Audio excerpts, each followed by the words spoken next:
everybody, and welcome to Screenwipe, a programme all about television. I'm Charlie Brooker, except I'm not, obviously. I'm Charlie Brooker, and I'll be your host for this short series, which basically consists of reviews of other TV programmes, features about the ghastly backside of television, and loads of other stuff which should hopefully prove just entertaining enough to stop you slashing your own throat open with a bit of old tin. Actually, that's our mission statement. Now, being a judgmental nincompoop, you've probably already decided whether you actually like me or not, even though I've only been on screen for 25 seconds. Of course, I haven't exactly helped things by calling you a nincompoop, acting the smart-ass with that clapperboard there, and generally being a bit bloated and weird-looking. In fact, I'm probably well on my way to being the worst TV presenter you've ever seen.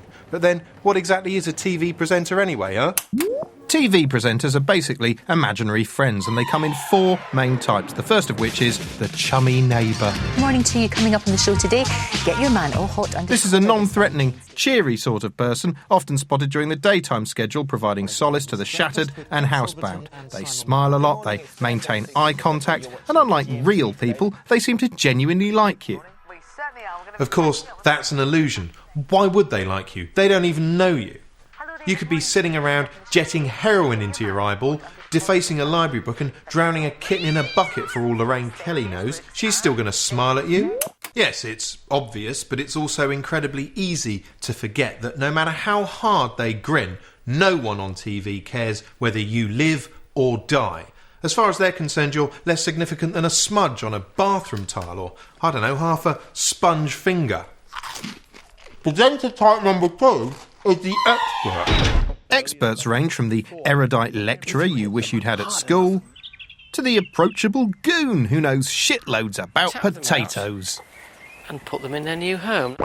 One of the best TV experts ever was Dr. Jacob Bronowski, who wrote and presented The Ascent of Man. Just watch how he delivers this next sequence. And from that moment, I was totally committed to thinking about what makes man what he is. In the scientific work that I've done since then, the literature that I've written, and in these programs. Oh, it's like being cuddled by your granddad, isn't it? In a good way, I mean. He's simply overjoyed to be just telling you stuff, and he does so with a warm, quiet dignity. Exact and beautiful adaptation. For a measure of just how dignified Bronowski is, let's compare him with comedy youth presenter Justin Lee Collins. This is Lee Collins. I'm Justin Lee Collins, and my love is bigger than the ocean. Fuck on. And this is Bronowski. There are only 6 or 7 essentially distinct skulls. Lee Collins. Gary Rhodes' spotted dick. Bronowski. Which is almost indistinguishable from the foot of modern man. Lee Collins.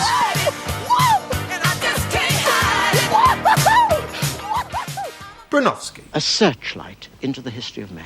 One day someone's going to make a great road movie in which those two have to, I don't know, drive a van across Germany. Or at least they would if Bronowski wasn't dead and if Lee Collins was vaguely tolerable. In at number 3, vapid eye candy. The sort of person you could be forgiven for thinking is only on the box because they look sort of nice. Prices seem to... Gonna just get in my hair wiggling. And I'm Kelly Brooker. Oh, yeah. But who cares? Then who cares? Ah, lovely. But being a pretty televised puppet has to be the least meaningful job in the universe. Even the average toilet attendant does more to further the cause of mankind. Despite this, they're some of the most celebrated people in the country. It's like the world's gone mad. What's the smallest part of your own body you'd be prepared to cut off to win a picnic with Kate Thornton? Probably move our arm. My little toe. Probably my ears. My little finger. I think I'd have to give that picnic a miss. Finally, presenter type 4, the vaguely ironic cheerleader. Check them out. Thank you so much. Hello and welcome to Friday Night with Jonathan Ross. No, they get upset if you call them monkeys. Knowing, witty, relaxed, urbane, just the sort of person you can imagine holding court at a dinner party. Go on, admit it. You'd love to be busy mates with them, wouldn't you? Hey, wouldn't you? Hey? Well, don't let your mind waste its breath. They're just a more sophisticated version of our first presenter type, the chummy neighbour. That's all. You fell for it. So, which kind of presenter am I going to be? Well, hopefully an all-new one, the incompetent, obnoxious misanthrope. or the bloated smart-ass, depending on how you look at it. Huh? I thought it was a dolmio day, no? Oh, these things freak me out. But you can't mix puppets and real food. It doesn't go. But there's more chunks on the display. Shh, Papa. I mean, what have they got? Internal organs made of felt or something? But Mama, he's got the more chunks. Don't worry. When you taste this... Oh, it just makes me feel ill. No, I am not a morning person at the best of times. I can remember the worst start I ever had to the day was when my doorbell rang at 7 o'clock in the morning. I opened it, and there, standing in the doorway, was a tramp with a can of petrol in one hand and his penis in the other. But even that doesn't compare to the early morning horror that is the Jeremy Kyle Show on ITV1. Life-changing results. That's the Jeremy Kyle Show. Next. Typically cheery start to the show there, although it's not really fair to call it a show because it's more of a distinguished public forum for civilised debate.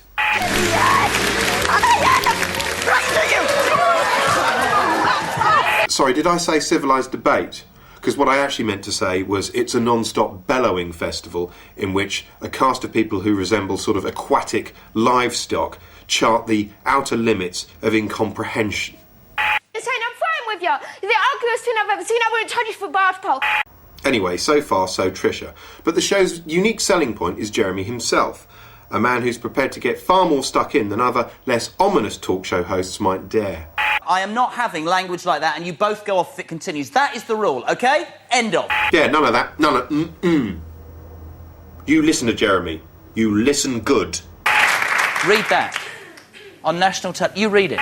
Yeah, go on, read it. I want you to read it. No, I don't want to read it. I want you to read it out. No, you read it. No, you read it. And then I want you to do a little bloody jig, OK? Woohoo, look at me. Sometimes he's good cop. This is a brave lady. Marina on the show, ladies and gentlemen. Sometimes he's bad cop. Do you honestly, you amoeba of a man, do you honestly believe that that is the right way to behave? Seriously. Answer me. Sometimes he's evangelical cop. They love you, and she loves you, and you want to buy into that because that is love, and it is loyalty, and it is concern, and you want to use that and channel it to do something about your life, because you can beat this, don't you think, ladies and gentlemen? And sometimes he's, well, he's a bit like this. Can you do me a favour? Yeah. Take those glasses off a minute. Okay. You're too beautiful. So traumatised and beautiful. You know what? Too intelligent and far too sweet for that, isn't that right? Let it cry on me. Go further, sweetheart. I think you're beautiful. Oh, cry on it. Old enough to be your dad, sadly. Oh, cry on it, bitch. I don't mean that as it sounds. You're so beautiful. Oh. But at least you can never accuse Jeremy Kyle of needlessly stirring things up. You must be mightily glad you're not in this relationship anymore. Oh, I'm glad, mate. Why'd you sleep with him 3 weeks ago, then? There's a word for people like Jeremy Kyle. Sinister. I'm not saying Jeremy Kyle is Satan. I'm just saying you could easily cast him as Satan, especially if you wanted to save money on special effects. The world and his dog has been banging on about Lost. Oh, it's so mysterious! No, it isn't. It's arbitrary nonsense. If you're after a far superior US TV series, here's a few I recommend so hard it hurts. First, The Shield, which shows regularly on 5 and is available on DVD. It charts the ups and downs in a fictional LA borough perpetually on the brink of disaster. The central character is Vic Mackey, a sort of good cop, bad cop rolled into one. He's played by Michael Chiklis, who looks so much like Ross Kemp it's embarrassing, although fortunately he can act. Okay, thanks, fellas. Then there's The Wire on FX and also available on DVD. I don't have time to detail just how brilliant this is, but it's possibly the finest TV series ever made, better even than The Sopranos, for instance. Thrilling, tragic, shocking, and almost obscenely absorbing. It takes a couple of episodes to get into, but once you're in, you are in. Buy the box sets, watch it from the start, and you are in for a treat. Yippee! Finally, Deadwood, which airs on Sky and is also out on DVD. Another series so good it's downright humiliating, featuring a fantastic performance from erstwhile Lovejoy, Ian McShane. I need to fuck something. Trixie! I simply can't stress enough how good all three of these shows are. Make a note, The Shield, The Wire and Deadwood. Just get them. Richard Dreyfuss and Danny DeVito star in our late film, 10 Men in an Hour, here on BBC One, after Question Time. If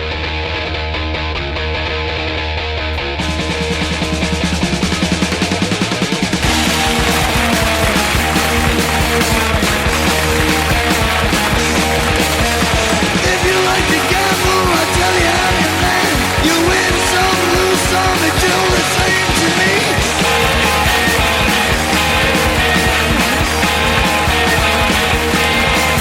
The pleasure is to play, ain't no difference what you say. I don't say greed, the only card I need is the ace of spades. The ace of spades. Good evening, and welcome to Croydon.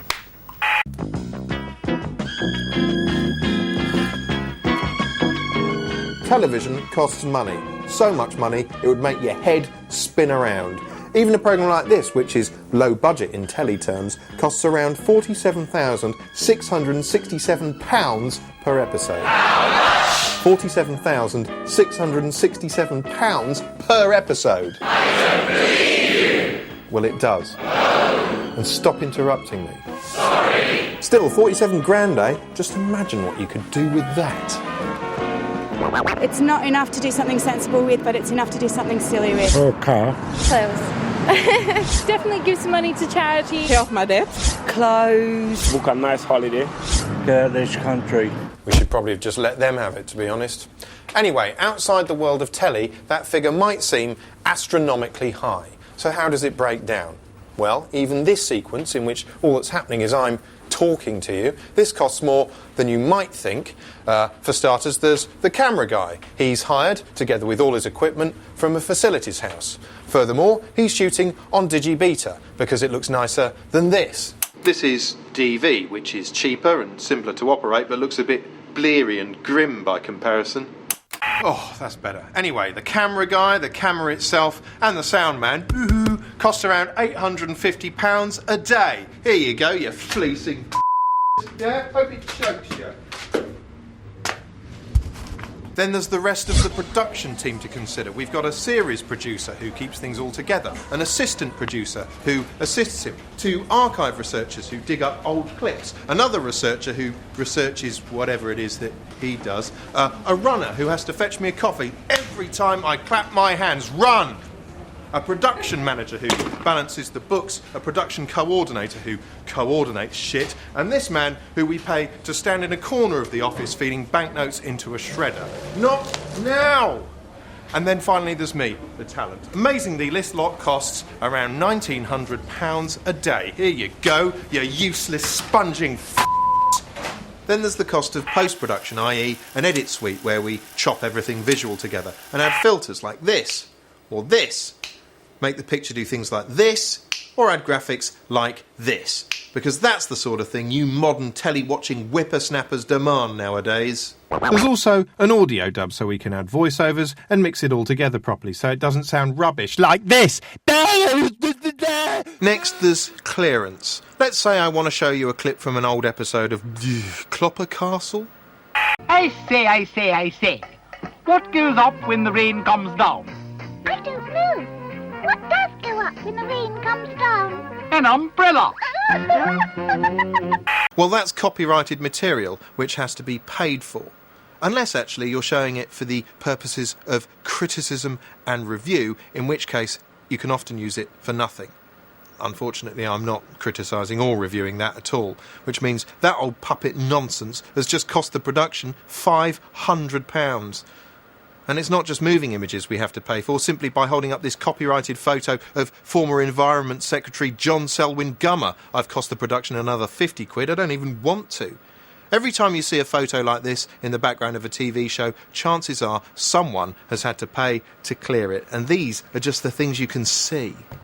Now, music. Actually, we save quite a lot of money here being on the BBC. Thanks to their blanket agreement with the music industry, there's a lot of tunes that don't cost us anything. If I was on another channel, it might cost me a fortune to play, say, a bit of Sgt. Pepper. But this is the Beeb, so take it away, the Beatles.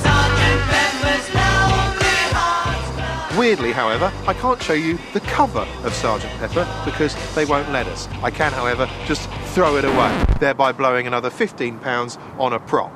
And if I'm pissing the money away, I might as well push the boat out even further with another great picture of John Selwyn Gummer. Ooh, we're partying now! There are loads of other costs which are on your screen now if you're that bothered. Anyway, given how much our modest half hour sets the world back, imagine how much it cost to make something like this. Oh, those are horses. Those are notoriously expensive. They insist on being driven to the set every day in individual cars. Madness. That's a courtroom. They had to build that 10,000 times actual size, apparently. And that judge's wig, that's not a wig, that's a rare orchid. Yes, telly is a terrifyingly expensive business, so it's not surprising some shows try to claw back some of that cash any which way they can. Way back in 1985, Live Aid viewers were shocked to pieces when Bob Geldof said, "Give us your fucking money." Terrible impersonation. And he'd never actually said that. What he actually said was this. There are people dying now, so give me the money. And here's the numbers. And read them out. I think we're probably going to get the address first, aren't we? No, fuck the address. Let's get the numbers. Noble sentiments there. Today, TV asks for your fucking money all the time. The only difference is the language has changed. A. Strawberries. Then you need to get on the phone. B. Oranges. Pick up the phone. Or C. Bananas. To 81149. It's exciting. Ah, yeah, no, there is one other difference. This time round, none of the money goes to the starving. Sorry, guys. Yeah, I think the answer is B. Beverly Allitt. Premium rate phone-in competitions have been a TV staple for years now, but recently there's been an explosion in the sheer amount of money grabbing that's going on. You've got reality show phone votes. If Jason's your winner, then vote for him on 09011 21 4404. You've got music stations running high-tech versions of those playground games in which you used to work out whether somebody fancied you or not. This is a really good match for the two of you. Safe to say that's a match then. Then there's interactive muck. Call centres, basically, that you can masturbate to. Get that number, 0908 391 8000. It's going to be below us throughout the whole show. Beep, beep, I done text it and her bum come out. Option number 2 is Chardonnay, and option number 3 is Sarah. Her box looks like it's frozen. Her what looks like it's what? Those are aimed at idiotic men. For idiotic women, there's this sort of thing. Psychic predictions through your TV. Kerry up next says, will I pass my driving test tomorrow?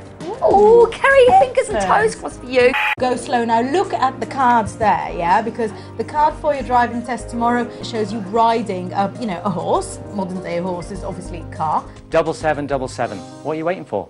You're the psychic, you tell me.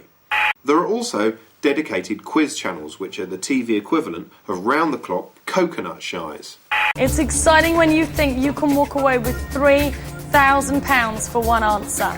And there are TV casinos where you can play roulette while the presenters struggle with moral dilemmas. I was actually thinking about joining the army. Yeah? Yeah, I really was. What, you mean, going around... Yeah, doing the killing, obviously. Yeah. Still, at least that's vaguely real. Here's something that isn't. CGI race courses where you can bet real money on unreal GGs. Yes, come on! Hey! The little horsey go for a ride round Pixelland. I suppose in today's kill-or-be-killed penny-pinching business environment, this sort of thing is only to be expected. But I also can't help feeling it somehow permanently alters the relationship between viewer and box, and not for the better. After all, the TV was once the centrepiece of the suburban living room, a fount of shared experience for the whole nation. Whereas these days, it's often just a tawdry little slot machine that sits in the corner of your room and is hell-bent on guzzling the contents of your bank account through your phone. In many ways, this is the way it's always been. You've always been little more than a potentially exploitable blob of matter lurking somewhere out there in the dark. It's just not nice to be reminded of it in your own home. Now pay up, give me some money, go on, toss me a coin, reach forward and toss a f***ing coin through your screen right now, give me some cash, you Okay, every time I see this advert, it reminds me of backstreet abortions. You know how they used to perform them with coat hangers? It's this bit, hang on. Overdone it this Christmas. Oh. Then why not try the special cake? Now here's Look Around You's Robert Popper with something very dear to his heart. Every year there seems to be list programmes on TV counting down the worst programmes on television ever. There's one programme, to me, that should be at the top of this list that never is, because most people haven't seen it, and it's called Star Quality. Hello, my name's Giles Brandreth, and tonight, Lynn Gilbert, Joe Grossi, Billy Brightman, and Rachel Collinson are all hoping to prove that they've got star quality. It has probably the most revolting title sequence, with every colour ever known to man, and others that are probably just known in the HTV region.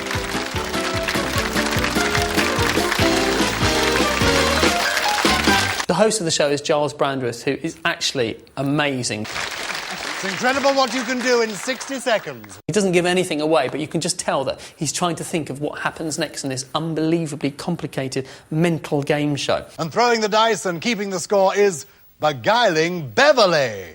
This sort of quite large lady who doesn't have a surname in the credits, it's just Beverly. She's absolutely brilliant. And the only thing she really has to do is operate a calculator and press divide 11, which she's not very good at. It comes to 93. Okay. Split that up, find out how many lights Billy's got. Give him 8. There are 4 contestants from the HTV region. Tony Rudd, Liz Wilde, Peter Baxter, and Lisa Allison. They answer questions. 1, 2, and then they move along the board. 5, I don't believe it. But if they land on an audition square, as Giles Brandreth pronounced it, they get 60 seconds to present a piece of theatre, stand-up comedy, dancing, playing the trombone. Well, I think you've got the knack. I think the funniest thing about when watching the programme, apart from it all being unbelievably bad and you're watching it like this, oh my God, is you start thinking, how on earth did this ever get made? At what point did people say this is a good idea? You've now got 24 seconds to establish your true star quality. Good luck. It's not the pale moon that excites me. There's this fantastic part of the show where this poor woman is dragged out from the audience, has no idea she's going to be on the programme, and she's sort of forced onto stage, and she's given a microphone stand. And what you've got to do is turn it into as many different things as you can in 30 seconds. It really has to be seen to be believed. Motorbike, pneumatic drill, umbrella, lights,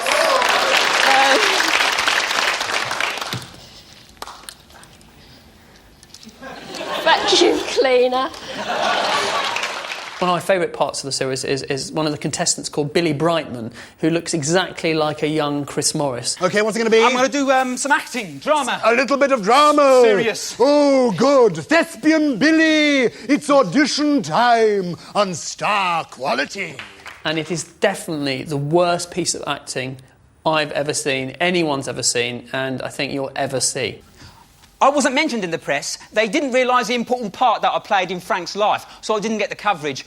But I thought about revealing myself. But what's so good?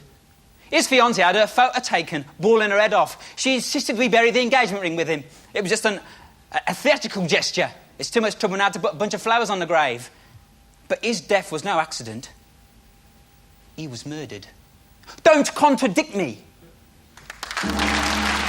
When I was making Look Around You...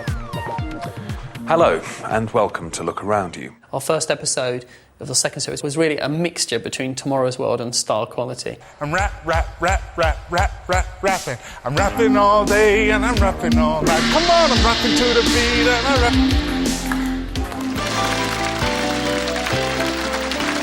Welcome back.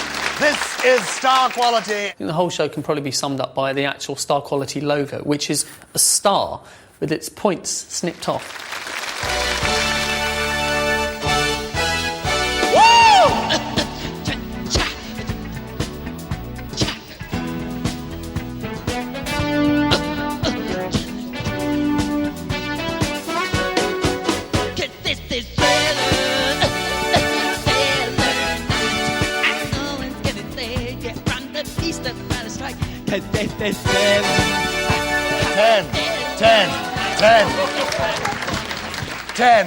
10. I give it 10. I don't like liars. I don't like cheats. Yeah, well, I don't like marzipan. You don't hear me banging on about it. Yes, The Apprentice is back, together with everyone's favourite blank-eyed grouch, Sir Alan Sugar, a man so grumpy he can probably turn milk sour just by staring at it. There is no phone in here. There is no text a number. There is no panel of judges that's going to make the decision up. This is not a game. No, I think you'll find it is a game, Sir Alan, which is presumably why this year's contestants all look and sound as though they've just stepped out of an Xbox beat-em-up. That's Saeed, bit robotic, but probably very good at swift, repetitive kicks to the head. Yep, that's your standard big guy who's going to be pretty good at wrestling. And that's Ansel, who can see through time. Actually, even their names fit the bill. Look, Ruth Badger wins. Paul Tulip wins. First series of The Apprentice was great fun because the contestants turned out to be a bunch of dongers who argued continually throughout each task. So, obviously, I was delighted to discover that the second series has a bunch of contestants who are even bigger dongers, if that's possible, who argue before the tasks have even been set. Has anyone got a name at the moment? I have. Go for it. The A2. The A2? Yes. What else? Well, I had an idea of a team name called Jigsaw. Jigsaw? Because it's going to be made up of all different pieces, and each time you look at it, it's going to look different. Yeah, or what about pricks? Because that's what you are. It's early days so far, but some individuals are standing out, such as Saeed, the amazing robotic man, or Jo, who gets so excited she'd probably go, woo, yeah, woo, hee-hoo-hoo, woo, if you, I don't know, dipped a tea cosy in a bit of water in front of her. As ever, the teams are set a series of deceptively simple business tasks, which have to be carried out beneath the unremitting gaze of Sir Alan's representatives on Earth, Margaret Mountford and Nick Starey Hewer. They're like an eerie couple from a haunted painting, constantly hanging around in the background, observing things like ghosts. Nick Hewer in particular is a very hardcore scrutiniser. He peers so hard all the time, he sort of constantly looks like he's trying to pick out individual atoms in the atmosphere at the end of his nose. Put him in a staring contest with Ansel and you've got a hell of a fight on your hands. Still, if Nick Hewer does look disapproving, it's hardly surprising since the tasks are designed to bring out the worst in absolutely everyone. The men, for instance, quickly transform themselves into dick-swinging business pricks. Guys, I'm trying to close the deal off here. Just give me 1 second. Okay, if I can close, I'll go for a close. While the women made a mockery of everything by pretty much getting their boobs out. These are very ripe and juicy. It's hardly Harvard Business School now, is it? Don't denigrate what we did. It's about our credibility as like women in business, that we don't get labelled with a label that tells us that we have to do that to get money and to do business. Yeah, and bursting into tears in the boardroom is going to do a lot to further the image of women in business. Anyway, once again, The Apprentice looks like being the one reality show it's okay to admit to liking, catchphrases and all. You're fired. Ha, you're fired. Hee, I love it when people... Ha, you're fired. Shut it. On next week's show, we'll be throwing up as TV slaps itself on the back. I can't think of anyone who better deserves this award than Jamie Oliver. Watching loads of people die on 24. And we'll be asking the question... Deal or no deal?